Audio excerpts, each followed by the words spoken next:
नमस्ते मित्रांनो, संशोधन मार्गदर्शन मालिकेत आपलं सर्वांचं हार्दिक स्वागत. मागील भागात आपण वारंवारिता विभाजन तक्त्याच्या आधारे मध्यांक कसा काढायचा आहे, कारण मध्यांक काढण्यासाठी संचित वारंवारिता अपेक्षित होती, म्हणून आपण संचित वारंवारिता कशी काढावी याबाबत सविस्तर माहितीही घेतली होती. मित्रांनो, आजच्या भागात आपण जे वारंवारिता विभाजन तक्ता जो आपण बघितला होता, त्या तक्त्याच्या आधारे आता आपण मध्यांक काढण्याचं सूत्र बघूया आणि त्याच्या आधारे आपण काय बघणार आहोत, उदाहरण सुद्धा बघणार आहोत. आता वारंवारिता विभाजनाच्या माध्यमातून ज्या वेळेला तुम्ही मध्यांक काढत असतात, तर ते मध्यांक काढण्यासाठी आपण मागच्या भागामध्ये अशा प्रकारचा तक्ता हा बघितला होता. कारण आपण एक उदाहरण घेतलं होतं की सर्वसाधारणतः की 20 विद्यार्थी जर आहेत तुमच्या नमुन्यामध्ये, किंवा तुमचा सॅम्पल जर 20 विद्यार्थी असतील आणि तुम्ही एक विशिष्ट प्रकारची एखाद्या विषयाची चाचणी घेतलेली असेल आणि त्या चाचण्या तुम्हाला अशा प्रकारचे गुण मिळालेले आहेत, म्हणजे 10 आहेत, 10, 15 आहेत, 17 आहेत, 26 आहेत, अशा प्रकारचे गुण मिळाले होते. आणि त्या दरम्यान गुण मिळवणारे विद्यार्थी किती, त्यांची वारंवारिता आपण काढली होती. आणि त्या वारंवारिता आधारात आपण काय केलं होतं, संचित वारंवारिता काढली होती. ती कशी काढायची आहे आपण मागच्या भागामध्ये सविस्तर बघितली होती. आता मध्यांक काढण्यासाठी जे काही सूत्र वापरलं जातं ते सूत्र असं आहे, MD = L + N / 2 - capital F upon small f. आता हे MD म्हणजे काय, मीडियन म्हणजे काय, मध्यगा. आता आपण या सूत्रामध्ये दिलेले जे काही वर्णाक्षर जे आहेत ते त्या प्रत्येकाचा आपण काय करूया, अर्थ जो आहे तो समजून घेऊया. MD म्हणजे काय, मध्यांक, म्हणजेच त्याला आपण काय म्हणतो, मीडियन असं म्हणत असतो. L म्हणजे काय, की lower limit of the median score, म्हणजेच काय की मध्यांक प्राप्तांक जो काही आहे त्या प्राप्तांकाची खालची मर्यादा जी आहे तिला आपण काय म्हणतो, लोअर लिमिट असं म्हणत असतो. आता इथे बघा की आपण सगळ्यात मध्यांक जो काही आहे, आता इथे बघा एकूण 3, 6, 9, 13, 15, 19 अशा पद्धतीचे जे काही आपल्याला प्राप्तांक म्हणजे संचित वारंवारिता म्हणजे जे काही तुम्हाला दिसतं आहे.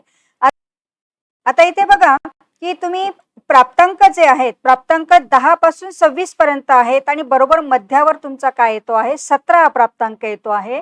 आणि ते संचित वारंवारितेच्या तक्त्यात जर तुम्ही बघितलं तर बरोबर 13 ही संचित वारंवारिता जी आहे ह्या प्राप्तांकाची येते आहे. म्हणजे या ठिकाणी स्मॉल f म्हणजे काय की वारंवारिता जी आहे आणि कॅपिटल F म्हणजे काय, संचित वारंवारिता आहे.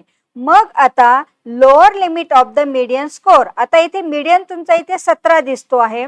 मग त्याचा लोअर म्हणजे काय की 17 पासून खालची मर्यादा म्हणजे काय, 16.5, म्हणजे आपण इथे काय केलेली आहे, 16.5 इथे घेतलेला आहे. आता N / 2 म्हणजे काय की सॅम्पल जो काही आहे तुमचा त्याला आपण /2 केला. आता सॅम्पल तुमचा कितीचा आहे, 20चा आहे. मग 20च्या भागिले 2 केला आपण, त्याला काय आलं, त्याचा भागाकार काय आला तुमचा, 10 आलेला आहे. त्यानंतर कॅपिटल F म्हणजे संचित वारंवारिता असं आपण त्याला म्हणत असतो. मग हा संचित वारंवारिता जी आहे, तर बघा मध्यांक प्राप्तांक जो आहे त्याच्या खालच्या प्राप्तांकाची संचित वारंवारिता. आता आपण इथे काय केलं होतं की 17चा लोअर लिमिट घेतला होता म्हणजे 16.5. मग 16.5चा जो काही खालची मर्यादा जी आहे ती दिसते आहे इथे 9 दिसते आहे, ती म्हणजे काय आला तुमचा F. कॅपिटल F मध्ये आपण काय केलेले आहे की जो काही मध्यांक प्राप्तांक होता त्या प्राप्तांकाची खालची संचित वारंवारिता जी घेतली होती. आता बघा मध्यांक प्राप्तांकाची संचित वारंवारिता किती आहे, 13. त्याच्या खालोखाल काय येतो आहे, 9 येतो आहे. कारण आपण या मीडियन जो आहे या मीडियनचं आपण काय केलं होतं, लोअर लिमिट आपण घेतलं होतं, म्हणून 16.5 आपण इथे लोअर लिमिट घेतलं होतं. आणि मग आता त्याच्या खालचा जो काही प्राप्तांक आहे संचित वारंवारितेचा, म्हणजे इथे त्या मध्यांकाच्या इथे जर बघितलं तर इथे 13 येतं आहे आणि 13च्या खाली जर बघितलं इथे 9 येतो आहे. म्हणून आपण काय केलंय की cumulative frequency of the score below the median score, म्हणजे आपण तिथं काय येतो आहे, 9 येतो आहे, म्हणून आपण इथे 9 घेतलं आहे. आणि स्मॉल f म्हणजे काय, मध्यांक प्राप्तांकाची वारंवारिता. आता इथे मध्यांक किती घेतलाय तुमचा, 17 आलेला आहे आणि त्या प्राप्तांकाची वारंवारिता किती आहे, 4 आहे. म्हणजे या गटामध्ये गुण मिळवणारे एकूण विद्यार्थी असतील किंवा व्यक्ती असतील तर त्यांची संख्या किती आहे, 4 आहे. आणि आपण ती फ्रिक्वेन्सी जी आहे ती आपण काय करत असतो, स्मॉल f ने दाखवत असतो. आणि संचित वारंवारिता म्हणजे क्युम्युलेटिव्ह फ्रिक्वेन्सी जी आहे ती आपण कॅपिटल F ने काय करत असतो, दर्शवत असतो. म्हणजे आता इथे सूत्रामध्ये ज्या ज्या काही बाबी आपण इथे दिलेल्या आहेत त्या बाबींचा प्रत्येकाचा अर्थ आपण काय केलेला आहे, समजून घेतलेला आहे. मग आता एन एन म्हणजे काय आला, तुमचा सॅम्पल आला. सॅम्पल म्हणजे काय, तुमचा नमुना. म्हणजे इथे एकूण आपण उदाहरण दाखल काय घेतलेलं आहे, 20चा सॅम्पल घेतलेला आहे, म्हणून एन इक्वल टू तुमचा किती आलेला आहे, 20 आलेला आहे. कारण मागे याचं आपण संचित वारंवारिता काढताना ते जे उदाहरण बघितलं होतं त्या उदाहरणाच्याच आधारावर आज आपण काय करत आहोत, मध्यांक सूत्राच्या आधारे मध्यांक आपण काढण्याचा प्रयत्न करत आहोत. म्हणजे आता इथे तुम्हाला सूत्रानुसार जे काही अद्याक्षरं त्याची दिलेली आहेत त्यानुसार त्याचा अर्थ हा निश्चितच कळाला असेल. आता या ठिकाणी त्या सूत्राच्या आधारे आता आपण काय करणार आहोत, किमती टाकणार आहोत. आता इथे तुमची मागचा जो काही तक्ता होता तो आपण जसाच तसा घेतलेला आहे. n डिवायडेड बाय 2 म्हणजे आपण इथे 10 घेतलेलं आहे, हे पण आता तुमच्या लक्षात आलेलं आहे. आता आपण काय करणार आहोत, सूत्रामध्ये त्या किमती ह्या टाकणार आहोत. आता MD म्हणजे तुमच्या लक्षात आलेलं आहे मीडियन. लोअर लिमिट आपलं काय आलेलं होतं, 16.5 आलेलं होतं. नंतर तुमचा n डिवायडेड बाय 2 किती आलेला आहे, 10 आलेला आहे. कॅपिटल F म्हणजे आपण काय केलं होतं, आता बघा मागचा तक्ता मी तुम्हाला पुन्हा दाखवते आहे म्हणजे तुमच्या लक्षात येईल. इथे बघा आपण लोअर लिमिट 16.5 घेतला होता आणि त्याच पद्धतीने कॅपिटल F आपला 9 आलेला होता आणि म्हणून आपण त्याच पद्धतीने त्या सूत्रामध्ये सुद्धा काय केलेले आहेत, किमती ह्या टाकलेल्या आहेत. आणि खाली स्मॉल f म्हणजेच काय केलं इथे 4 या पद्धतीने आपण घेतलेला आहे. 16.5 अधिक आता 10 मधून 9 वजा केले म्हणजे 1 उरला, भागिले आपण काय केलेले आहेत, 4 केलेले आहेत.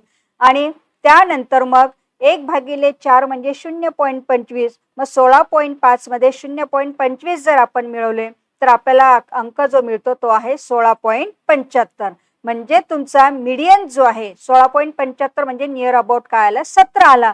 म्हणजे आता इथे जवळपास आता इथे जो काही आपल्याला प्राप्तांक मिळालेला आहे तो आपण वारंवारिता विभाजन तक्त्याच्या आधारे जो काही दर्शवला होता नियर अबाउट तोच आलेला आहे किंवा त्याच्या जवळपास सुद्धा येण्याची काय असते, शक्यता असते. म्हणजे आता आपण इथे सूत्रात किमती टाकल्यानंतर ज्या वेळेला आपण ह्या गुणांक किंवा प्राप्तांक वारंवारिता विभाजनाच्या आधारे मध्यांक काढत असतो तर त्यावेळेला आपल्याला तोच अंक बरोबर मिळतोय की नाही सूत्राच्या आधारे आपण काय केलेलं आहे, तपासून बघितलेलं आहे. आता इथे योगायोगाने 17 म्हणजे 16.75 म्हणजे नियर अबाउट काय आलेला आहे, 17 आलेला आहे. आणि आपण जो काही तक्ता तयार केलेला होता त्या तक्त्यामध्ये सुद्धा तुम्हाला दिसतं आहे की ती संख्या नेमकी काय आहे. म्हणजे प्राप्त गुणांकाचा तुम्ही अशा पद्धतीने संचित वारंवारिता वगैरे काढल्यानंतर मध्यांक काढण्यासाठी सूत्र वापरून तुम्ही जर या पद्धतीने त्याच्या किमती जर टाकल्या तर तुम्हाला मध्यांक जो आहे तो काय करता येतो, काढता येत असतो. म्हणजे मित्रांनो इथे मध्यांक काढण्याची जी काही सुटसुटीत जी पद्धत आहे ही आता तुमच्या काय आली असेल, लक्षात आली असेल. अशा रीतीने मित्रांनो आता आपण प्राप्त जे गुण आहेत त्या गुणांच्या आधारे वारंवारिता विभाजन तक्ता तयार करून सूत्राच्या आधारे मध्यांक कसा काढायचा आहे याबाबत सविस्तर माहिती ही घेतली होती आहे. पुढील भागात आपण वर्गांतराच्या माध्यमातून सूत्राच्या आधारे मध्यांक कसा काढायचा आहे, कारण त्यासाठी सुद्धा विभाजन तक्ता हा लागणारच आहे. परंतु इथे आपण प्राप्त गुण जे आहे ते जसेच्या तसे घेतले होते. आता पुढील भागात मात्र आपण वर्गांतर त्याचं केल्यानंतर सूत्राच्या आधारे मध्यांक कसा काढायचा आहे याबाबत सविस्तर माहिती घेणार आहोत. तोपर्यंत मित्रांनो धन्यवाद.